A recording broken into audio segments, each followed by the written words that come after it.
Rio Douro, esse excesso de natureza como Miguel Torga descrevia, é o terceiro rio mais longo da Península Ibérica, mas é, contudo, em área da bacia, na verdade, aquele que maior área banha na Península Ibérica. O Rio Douro e todos os seus afluentes constituem, no fundo, o sistema de artérias e veias da natureza. Portanto, são eles que transmitem todos os sedimentos, todos os nutrientes e toda a carga viva que suporta a natureza naquele território. É um território que hoje tem menos de 200 mil pessoas na parte portuguesa da bacia hidrográfica. É um dos territórios, incluindo a parte espanhola, mais despovoados e mais pobres da União Europeia, que, no entanto, sustenta uma atividade humana já secular. Basta pensarmos no Rio Douro e em toda a atividade ligada ao vinho do Porto. Em Espanha é muito menos uma base económica comparativamente àquilo que o Douro é em Portugal, que na verdade permite, através do seu microclima, o cultivo de espécies como a azeitona, como a amêndoa ou como o vinho. E na verdade acaba por ser uma das grandes bandeiras de orgulho nacional o nosso vinho do Porto, e isso deve-se muito ao Douro. Contudo, também tem havido, nas últimas décadas, um grande investimento naquilo que é o turismo nesta região. Isso tem-se visto sobretudo naquilo que é as viagens de barco, naquilo que tem sido o potenciar das viagens também de comboio ao longo do Douro. Há cada vez mais quintas que adoptam pelo modo de enoturismo e, portanto, há todo um novo tipo de fazer turismo na região do Norte, que vem muito destas características muito inerentes que o Douro tem, de poder ser esta união entre aquilo que é o desenvolvimento humano ao longo de vários séculos, que permitiu ir moldando a paisagem e dar-nos alguns dos melhores produtos em termos agrícolas que podemos experimentar.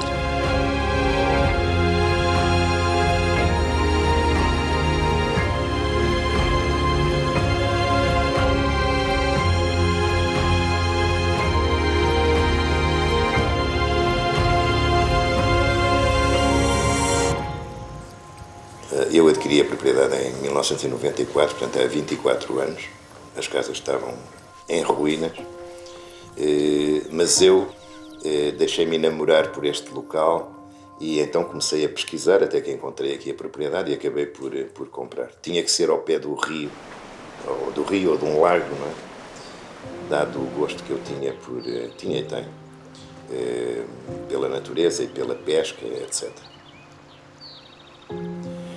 Surgiu então a ideia, porque também, digamos, profissionalmente estava ligado ao setor, de iniciar um turismo rural, portanto aqui utilizando as duas casas.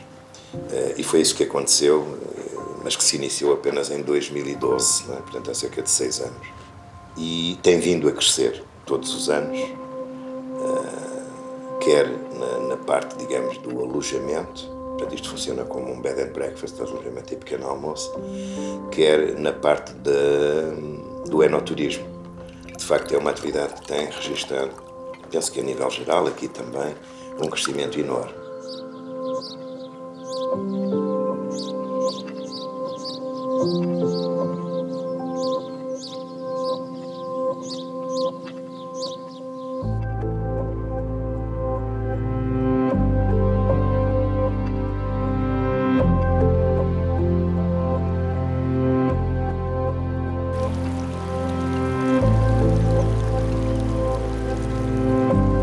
Existe, desde logo, uma lacuna ao nível da forma de proteção dos rios. Há uma preocupação muito grande com a quantidade e a qualidade da água, mas não há uma preocupação com os processos naturais, processos hidrológicos que levam a essa quantidade e a essa qualidade. Portanto, deveria haver uma preocupação maior com a conectividade hidrológica dos rios, com a supervisão das atividades que são desenvolvidas ao longo de toda a bacia hidrográfica dos rios, e isso daria certamente maior efetividade.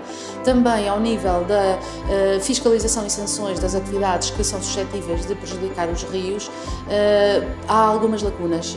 Falta, desde logo, recursos humanos e materiais para fazer essa fiscalização, e isso poderia ser colmatado de algumas maneiras, nomeadamente através de um controle difuso em que os cidadãos, cada um de nós, poderia atuar como um vigilante do rio e como um lançador de alerta de situações de risco para a sustentabilidade dos rios.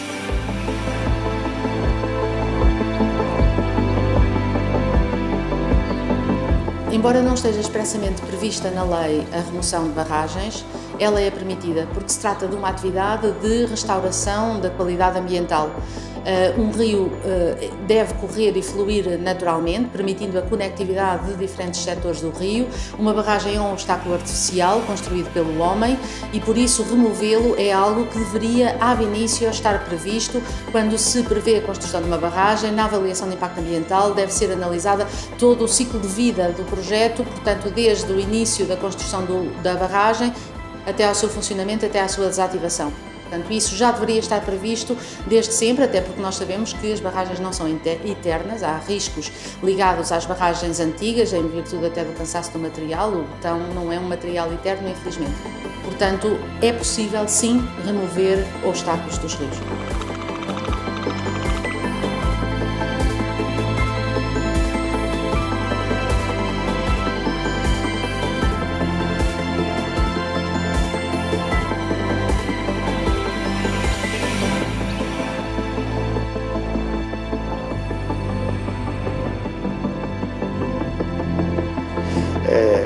As barragens foram criadas, obviamente, para a produção de energia elétrica.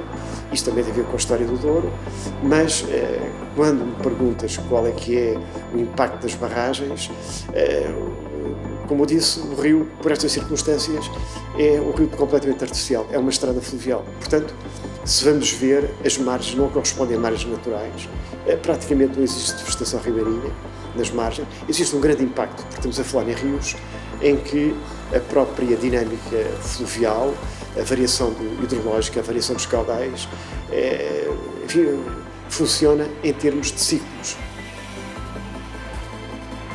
A intervenção num rio não depende só daquilo que nós possamos fazer no próprio rio, mas o rio é um reflexo, é um espelho de tudo o que se passa na zona envolvente, da bacia hidrográfica. Nós chamamos de toda a bacia hidrográfica os fogos, a ocupação do solo, seja por agricultura, seja por floresta, seja por espaços urbanos, etc.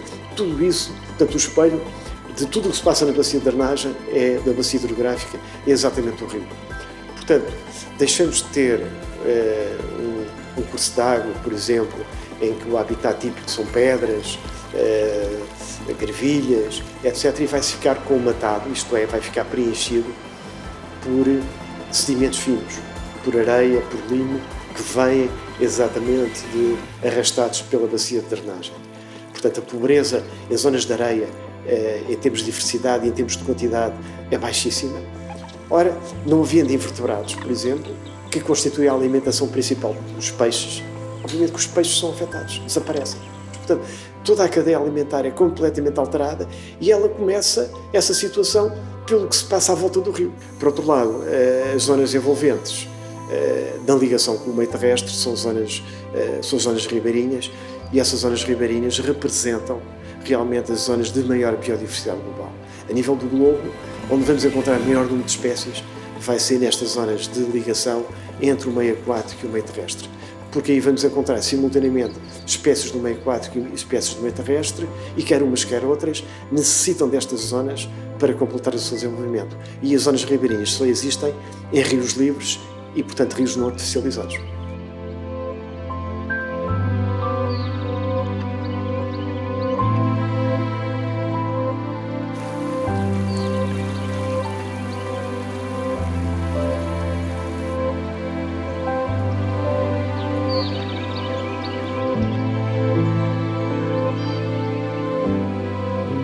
Construção, um sistema feito pelo homem é capaz de substituir aquilo que faz um rio ou toda a rede hidrográfica a ele associada.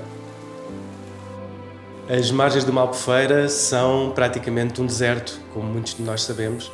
São uma faixa de oscilação entre a água que lá está e que vai baixando à medida que vamos fazendo consumos, e vai reduzindo completamente a hipótese de vida da vegetação e dos animais que lá estavam antes disso.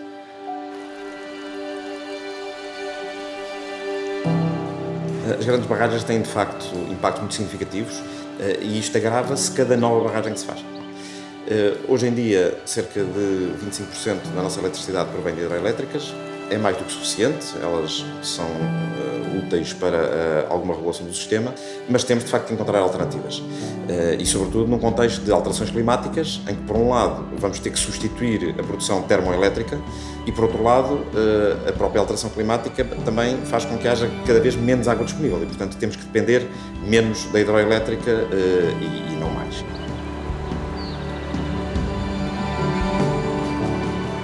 As formas de energia alternativas mais interessantes, algumas já as temos, como por exemplo a energia eólica, também já fornece cerca de 1/4 da eletricidade neste momento em Portugal. E aquilo que está a emergir e a crescer neste momento é a energia solar. A energia solar tem a grande virtude de não ser limitada em termos de recurso, ao contrário de outras formas de energia, e tem várias formas, desde logo a energia fotovoltaica, em que, sobretudo, a vertente descentralizada que permite que cada um de nós, seja na nossa casa, no nosso negócio, seja simultaneamente consumidor e produtor de energia.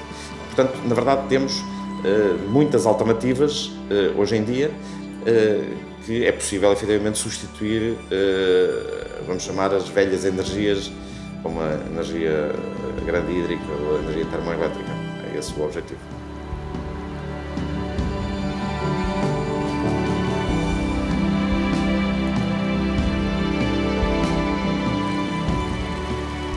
Para que a eficiência energética e as redes inteligentes sejam uma realidade, é preciso criar incentivos para isso.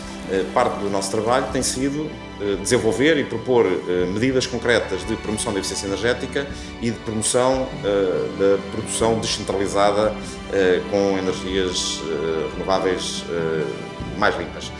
Isto é essencial não só para mantermos um desenvolvimento sustentável que continua a precisar de energia, mas também para salvaguardarmos os nossos rios. Continuamos a precisar não só, mais obviamente, da água pura, mas também do rio enquanto ecossistema, enquanto património para o futuro e até o rio enquanto representação social essencial à nossa sociedade.